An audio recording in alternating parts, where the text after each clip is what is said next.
What's good, guys? Welcome to Raw Vibrant Health.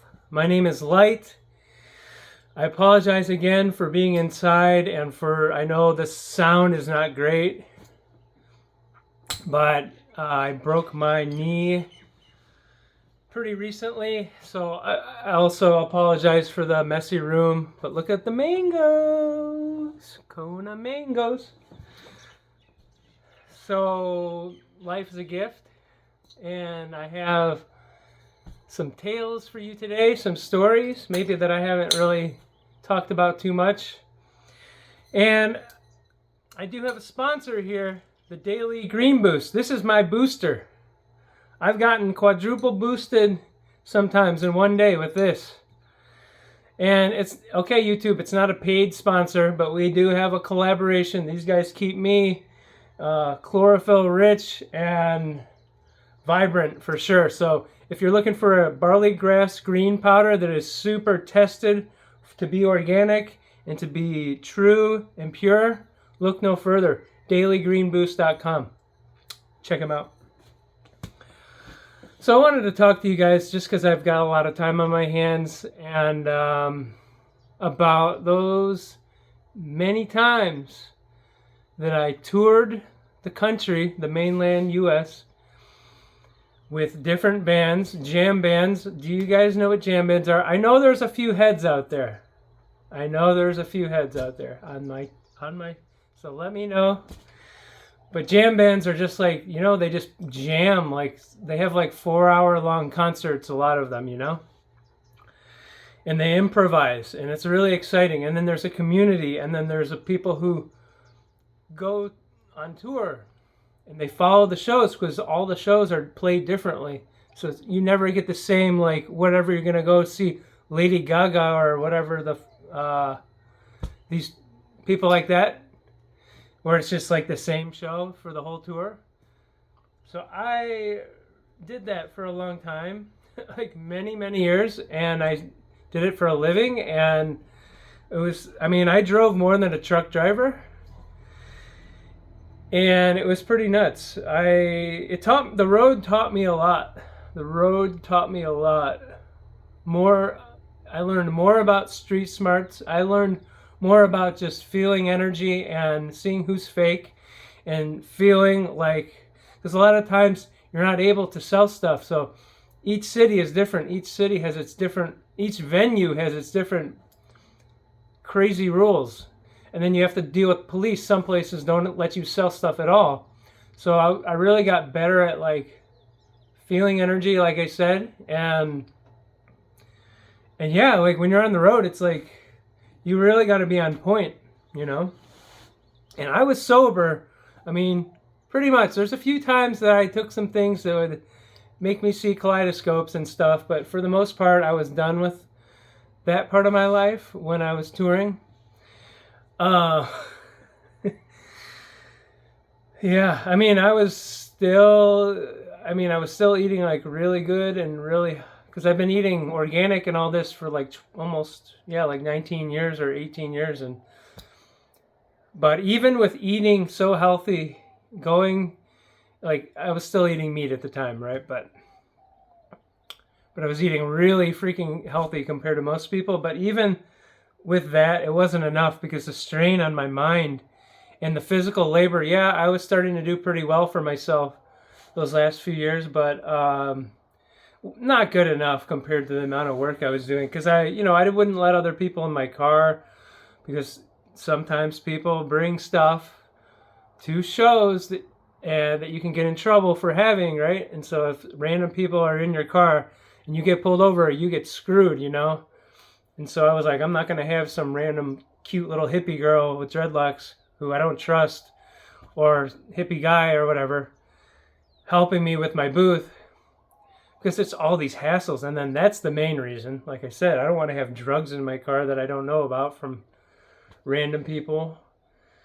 And then plus it's like, I know my shop, but I just know how to do it right. So I just worked a huge booth by myself for a long time, and it was crazy. I started just selling t-shirts in a backpack, walking around, and I moved up. I moved up and moved up. And man, I'll tell you, I saw so many beautiful places. I mean, mainland US, I mean, I wouldn't say I've seen every little corner of it, but I've been to like each of those states probably, like, some of them hundreds of times, like just so many times. And how many concerts did I go to? Can't even count. And so you guys know, if you know jam bands, the Grateful Dead is mostly what I like, which would be Phil and Bobby. If it was Phil Lesh and Friends, or if it was Bobby and Rad Dog, or Bobby doing solo tour. But when Phil and Bobby got back together, which was like the best thing ever, it was called Further. That was just incredible for me. Like seeing that, it was just, the music was so good. It was just so good. And of course, I've seen all the other, like Dark Star Orchestra. I would tour with them. Fish, I don't like the music, but I would go to their tour. String Cheese Incident, I really like their music and their vibes, so I would also tour with them. And Railroad Earth. Those are like the main bands, but mostly it was like Phil and Bobby. And then whenever Phil and Bobby weren't doing something, then I would check the calendar to see who else is in, or am I going to hop on this tour? Or am I going to do a couple shows of this one, or Widespread Panic, do a couple Widespread Panics, and then do a couple String Cheese, and then get back on the, it was insane. Like I said, I drove more than a truck driver, and it was making me kind of go crazy after a while. And then I was also hiking around when I wasn't working, but I was working a lot. But when I wasn't, I was going around the country, like climbing as many mountains as I could. But I just like never rested. And as you guys know, that's how my health really declined. It was just eating more heavy stuff, more cooked stuff, more heavy grains, and over time, and meat and all this stuff. It caught up with me, with my nervous system and adrenal glands driving nonstop all the time. Like, I'm telling you, like 18-hour drives, and like that's nothing, like it was just crazy stuff that I was doing, and like I said, I was sober. You either have to be really, really high to do that, or really, really sober, and either way is really hard. But it was a special thing, because there's a lot of light there. There's a lot of beautiful community. It's like a tribal thing. So it really taught me a lot, but it also like showed me also, like, most of the people, what really turned me off is because I heard about Bob Weir being part of, like, he's friends with the Bohemian Grove people, and I heard about that, I don't know how long ago, but like definitely when I was still going to shows.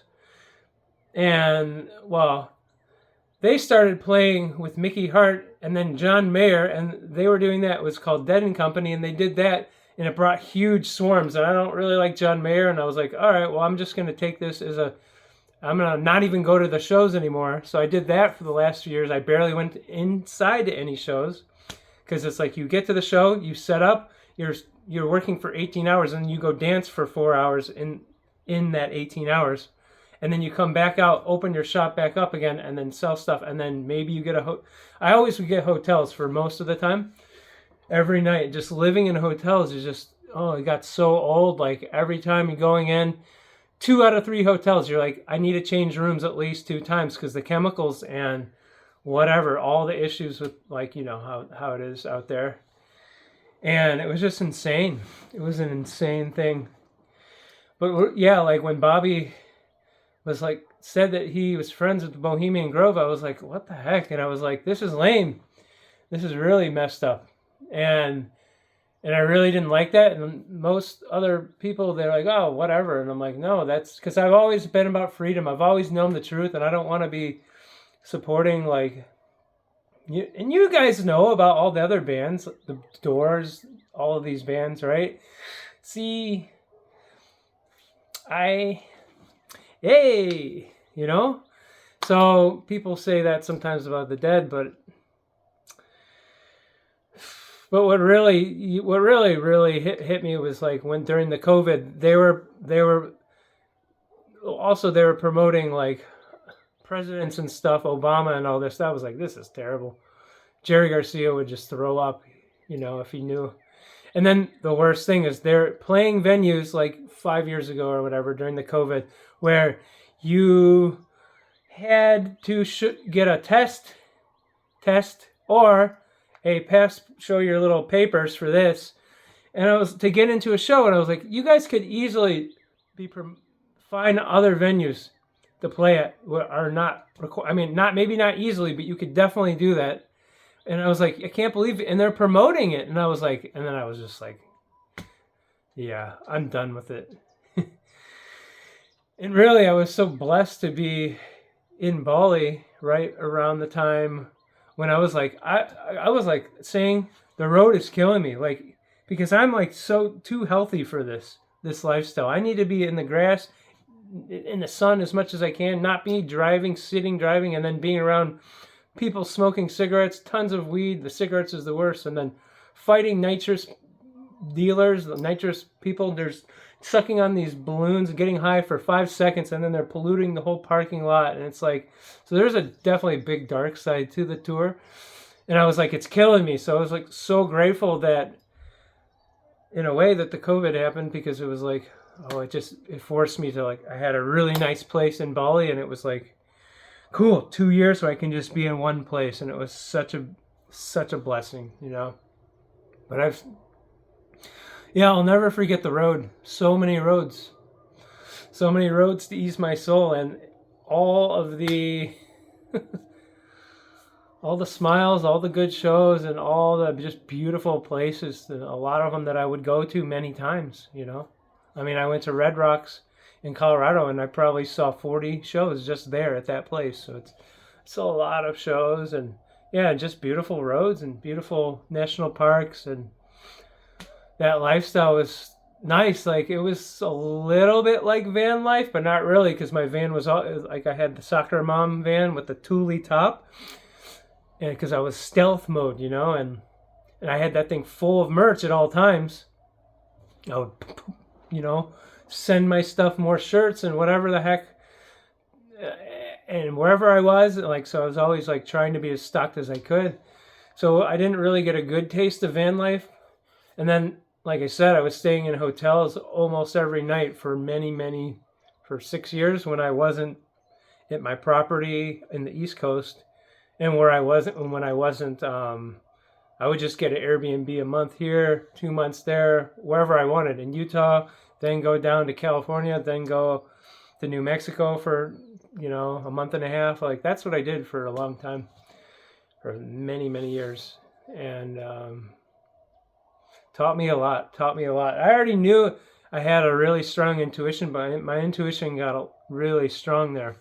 But it got even more strong when I went to Bali, and I finally opened myself up to the raw foods, where I really got serious about health and cleaned my body up, and really started doing a lot of work on myself finally, you know, a lot more than I had done before. You know, so I'm grateful that I was able to do that, and grateful for all those memories. Like, you just can't pay for memories, you know. And I want to say, like, yeah, like, just, you know, if not now, then when, right? When you're young, hey, you don't have a wife yet, you don't have a dog, you don't have a house that's tying you down, go and follow your heart. And the road can be really good for your perspective, flying or even driving or whatever, going to different places. It really gives you a perspective, and you reflect a lot. At least I do, and a lot of people I know who travel, they say the same thing. It really helps you reflect on yourself and your life, and it's a spiritual thing, you know. So do it if you can, and there's always a way to do it. I mean, I started at the very, very bottom, and then I was crushing it the last 3 years. I was absolutely crushing it. Yeah, and people did not believe me. People did not believe in me, and I was like, no, I'm going to succeed. And I started, once you have the formula and you know how it's going to work, you know. And I say that, and then I still, after how many years of helping with people detox and all this, I still haven't figured it out by any means, but it doesn't mean that it's not going to happen. But maybe I'm at the point now. I don't think it's supposed to happen.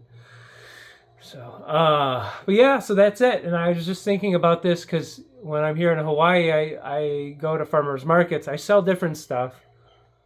And I was thinking, well, I have all this time on my hands, and I would like to, stop spending my savings like I'm always feel like I'm doing, because I really still do want to buy a car and buy land, and I always rent one here. So I have a few things if anyone needs it. This is the best stainless steel coconut opener you'll ever find. It's heavy duty. It will open tens of thousands of coconuts. You can get the real shitty one on Amazon. That's just what it is. It's shitty. It bends and it breaks in half here. Like if you only want to open a few coconuts, this is not cheap, but it's really nice if you need it. If you really like nice stuff, I have nice stuff. So I'm just showing you, like, I've always been a hustler. Like, I have a whole booth, and I'm only going to show you a few things. I got nice linen pants. If anyone needs anything, let me know. These are natural. They're not like super, super high-end ones, but they're pretty freaking good, and they're cheaper than you'll pay online. And then, so yeah, these are cool. Yeah, I've got all this stuff. I got all these women's, so many things. This is just a little bit. You think, like, I have all this women's clothing and stuff. Why can't I find a lady? I don't know. So I have all these things. If anyone wants anything, just message me. I can send it to you. I have essential oils. I have a bunch of stuff, but I was like, hey, why don't I just show them? Here's a kind of a light pinkish. They're unisex. People love these things. Yeah, I just figured, yeah, because, it's not cheap to be here, and I'm injured, and I was like, well, that'd be cool to at least, like, hopefully make a little bit of money instead of, like, spending astronomical amounts of money. At least, like, I can, yeah, so I'm always a hustler, so I just wanted to share with you. I don't know, what else can I say about that? I mean, yeah, I saw some great music. I still miss it, the dancing. Because dancing and music brings people from all walks of life. No matter what happened to you last night, you can forget your problems and dance with a black guy and a white guy dancing. And an 85-year-old. And then kids, they're dancing. And it doesn't matter what. If you're a doctor, there's doctors going to these shows. A lawyer, working at the supermarket. It doesn't matter what you do, just as long as you are there. Like that vibe of, like, it's a beautiful thing. I miss it, but the thing is the smoke, all the smoke, especially the cigarettes. I just can't. I just cannot do it anymore. I don't know how I did it.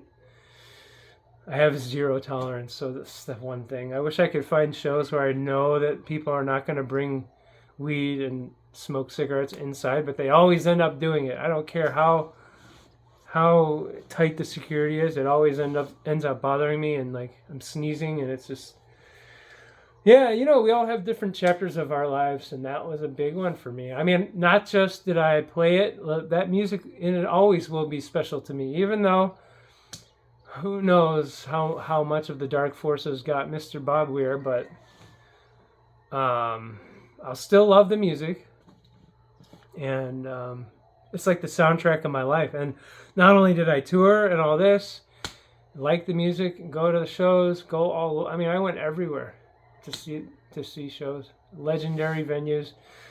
But I also played the music. I had my own cover bands in Maine, Chicago, Colorado, Grateful Dead and Jerry Garcia band cover bands where I play bass and sing. And we have, the catalog is like hundreds and hundreds of songs, and I can play probably 90% and sing a lot. I wouldn't say play and sing 90%, but close to that. Maybe if I just brush it off and play a little bit, I'll remember everything, So it was my life, and it was beyond description. It was just so many roads and so many laughs and so much joy and so much. There was a lot of awareness there. There was a lot of higher awareness, and there's like, just like taking care of each other as a community, because obviously the society is not doing that. But it was, like I said, it was not perfect. It had its own things. When you get that big, then anyone's going to try to make a buck off of it, like the nitrous people. Those guys are really, so they're not even human. Those guys, they're like a mafia, and they kill people and stuff. So yeah, that was it was a wild thing. It was a wild thing, and yeah, I still can't believe that's what I did for so long. We all have chapters. I had the skateboarding chapter, the psychedelic chapter, the touring chapter. I'm on the raw food chapter, and I'll always be on this chapter, but the international chapter, I guess.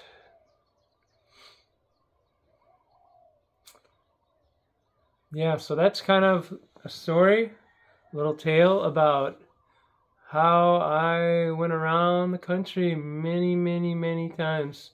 Spring, summer, fall, winter. And I literally did whatever I want, went wherever I want. That was very free. It was very free and very isolated, though. Like, besides the shows, like I said, I would just go and stay by myself in some random state for however long I wanted while hiking by myself. And then when you're on the tour, I'm driving by myself, which is a lot of time. Like I said, more miles than a truck driver is pretty intense. So that's what I did, and yeah, I'm really grateful that I had the gumption and that I knew that I could find a way to travel and see the world, see the country, and get to see those shows, because some of those shows were legendary, and I was like, wow, when music is that good, it's just, oh my gosh, when you're dancing and you're with your friends, and it's just, oh my gosh. Yeah, countless good memories. So that's kind of my thing. I still do raw, vibrant health consultations if you need any support with your health, spiritual health, even emotional health. I do it all. It's not just the physical. I look at everything. So do what you can to help the channel.